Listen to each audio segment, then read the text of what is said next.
Sister Jones, Volume 2, Prologue.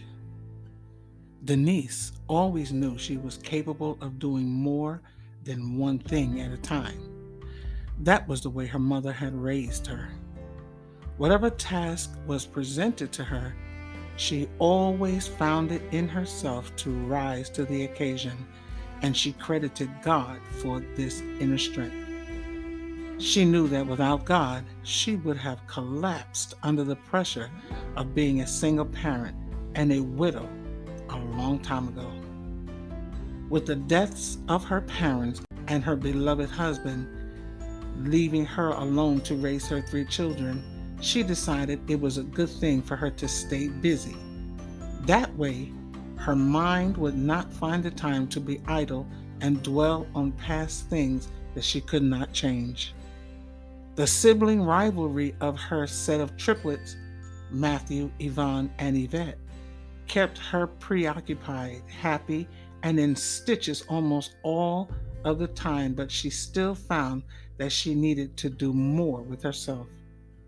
Her attendance at church and being the head of the choir took up more of her time, and between that and her job, you would think she would be satisfied, but there was still something missing. Denise panicked every time she felt that dull ache of loneliness that engulfed her at night when the kids were asleep. She refused to give in to depression and refused to even entertain the thought of another man in her life, let alone her house and her bed, the sacred bed that she shared with the one and only love of her life, the one true love that God had chosen for her and then chosen to take from her. She was careful not to harbor bitterness in her heart against God, since she knew He made no mistakes. She knew she wasn't supposed to understand His actions, only trust that He knew what He was doing. So every day she purposed to keep herself busy and not dwell on the past, but be grateful for her blessings. But she still could not shake the feeling of emptiness that kept trying to shake her confidence. When she got the call that her cousin was killed in an auto accident and her three little children were to be placed in foster care because no one wanted the responsibility of caring for them, she felt deep in her spirit that she was supposed to take these children into her home and her heart. She knew it would not be easy raising six children alone, but she welcomed the challenge, knowing it would leave her with less time to think about herself. When her best friend told her she was just using her children as an excuse not to get on with her life and that she should start dating again, she pooh-poohed her and refused to even discuss the matter. Now that she was up to her neck with kids, work, and church, she usually went to bed exhausted, and this was by no means a problem with Denise, since that meant as soon as her head hit the pillow, she was fast asleep. There was hardly time enough for all of the things that needed doing, so she knew there wouldn't be time for brooding and dwelling on feelings of loneliness. So, when Denise found herself in a tug of war with not one, not two, but three men that felt she was the one woman that God had chosen for them, she was at a loss. Were they blind? Didn't they see that she had six kids? Did they think she had a lot of money from her husband's death? She began rehearsing how she could tactfully let them all down without offending them. But when the youngest of her children turned up missing, she was forced to realize she couldn't do everything alone. She was grateful for the outpouring of support, but the real surprise comes from the hero of the day who captures the villain and her heart. Chapter 1. That's my mother, Matt and Jay. What a hectic morning this was turning out to be. Getting all of the kids out of the house usually ran smooth as silk. Everyone knew who they were following in the shower and what time they had to leave the house, and they all usually just kept to their schedule. But today, for some reason, everything was a little off kilter. Matthew always got up first since he was the oldest. But when he tried to get into the shower, Jay was in the bathroom and refused to get out until Denise was summoned. Jay, I am not in the mood for your nonsense this morning. Get out of the bathroom right now, she said in a tone that told him she was seconds away from connecting a strap to his rear end. When he exited the bathroom, he refused to look up at his aunt, but when he passed Matt, he cast a look so full of hatred and contempt. Matt wanted to grab him and shake him until whatever was in him came out. Knowing that no one in this house had done anything to the little snot made Matt furious. But what really pissed him off every day was the fact that he had to share his room with the little creep.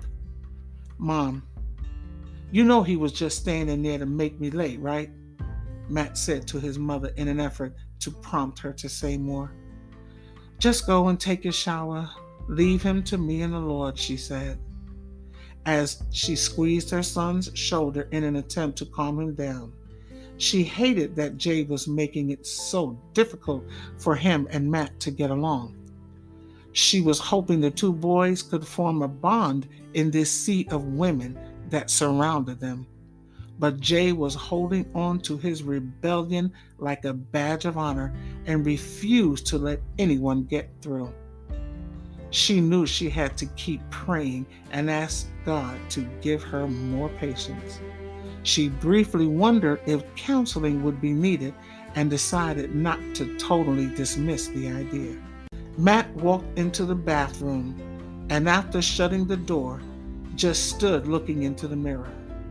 The bathroom was still steamy from Jay taking his shower, and he had left a message for Matt on the foggy bathroom mirror.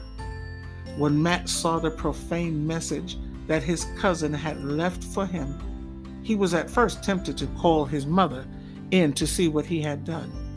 His mother would be furious to see that Jay would write such a hateful message using such language.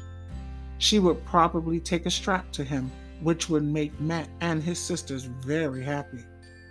They didn't hate the little mongrel, but they hated his nasty, spiteful ways and wouldn't mind seeing him getting his hind part tanned. They resented him for being so ungrateful and disrespectful to their mother for all that she was doing for him and his sisters. Yeah, Matt would love to see him get a good old-fashioned butt beating, but Matt had two reasons why he was going to keep his mouth shut. One, he refused to give Jay the satisfaction of knowing that he had gotten upset about something he did. Jay was always trying to get Matt mad with his little pranks, but Matt just ignored him or walked away. This made Jay madder than if he got yelled at or told on, and Matt knew it. So he chose to ignore him every time. The more Matt ignored him, the bolder and more outrageous Jay got with his pranks. He was sure this was going to be the one that broke Matt's reserve, but he was dead wrong because of the second reason Matt chose to keep silent. Matt loved his mother and knew it would upset her to see what Jay had written. It was a small price to pay to ignore Jay's pranks, so his mother wouldn't have to be bothered by his ungrateful, childish behavior.